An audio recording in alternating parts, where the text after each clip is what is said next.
Assalamualaikum warahmatullahi wabarakatuh.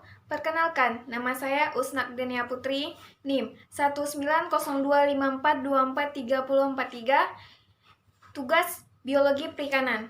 Di sini saya akan menjawab pertanyaan yang pertama, yaitu pengertian diameter telur dan tulis sumbernya. Diameter telur adalah garis tengah dari suatu telur ikan yang diamati dengan menggunakan mikroskop dilengkapi mikrometer berskala yang telah ditera sebelumnya. Sumber, analisis fekunditas dan diameter telur ikan. Baiklah, saya akan menjawab soal nomor 2, yaitu bagaimana cara pengamatan diameter telur ikan. Diameter telur dengan frekuensi tertinggi pada TKG3 berada di kisaran 0,20 sampai 0,25 mm atau 5.251 butir telur atau 54,70%. Pada TKG4 di kisaran 0,35 sampai 0,40 mm atau 2.235 butir telur atau 46,56%.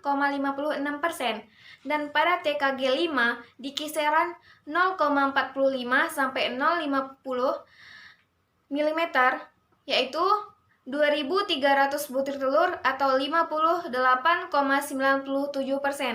Hal ini menunjukkan bahwa adanya perbedaan kelompok ukuran diameter telur ikan lencang pada setiap TKG. Soal ketiga, rumus perhitungan diameter telur. Diameter telur dihitung menggunakan rumus, di mana DS sama dengan diameter telur sebenarnya atau milimeter. D sama dengan diameter telur terbesar sama dengan milimeter. D sama dengan diameter telur terkecil sama dengan milimeter. Baiklah, saya akan menjawab soal nomor 4, yaitu bagaimana cara pengawetan telur. Pengawetan telur ikan. Pengawetan memerlukan zat kimia dengan persyaratan yang lebih khusus, yaitu mampu mencegah kerusakan baik yang ditimbul oleh bakteri maupun akibat enzim.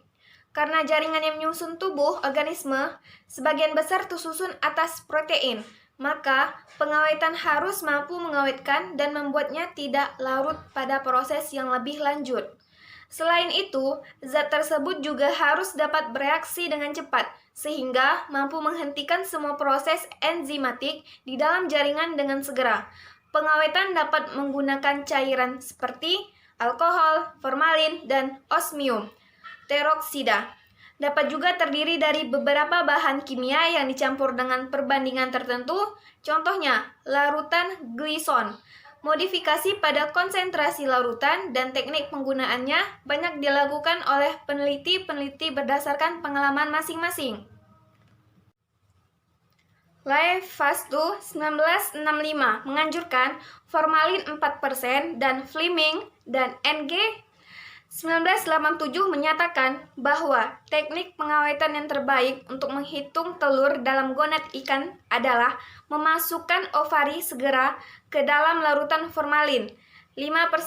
Selain itu, Thomas 1989 membekukan ovari dan untuk memulai analisisnya. Sampel dimasukkan ke dalam air panas 90-95 Celcius. Sebelum dimasukkan ke dalam larutan formalin 4%, larutan glison merupakan larutan yang populer untuk memisahkan telur-telur ikan dari jaringan-jaringan gonad. Larutan ini merupakan kombinasi alkohol 60%, asam sitrat, asam asetat, merkuri klorida yang dilarutkan dalam aqueous. Pengawetan ini menggunakan zat yang mudah menguap dan dapat menimbulkan iritasi pada mata dan saluran pernapasan seperti alkohol dan formalin. Selain itu, ada beberapa yang mengandung logam berat dan menyebabkan kerusakan kulit seperti merkuri klorida pada larutan glison. Maka, perlu kehati-hatian dalam melakukan pengawetan. Pengawetan akan mengakibatkan penyusutan panjang dan penambahan berat pada sampel yang diawetkan. Pengawetan dengan formalin 10% akan menimbulkan penyusun panjang dan tidak terjadi penyusutan jika dilakukan di dalam alkohol 80%. Sekian jawaban dari saya. Terlebih dan kurang mohon maaf. Saya tutup. Wassalamualaikum warahmatullahi wabarakatuh.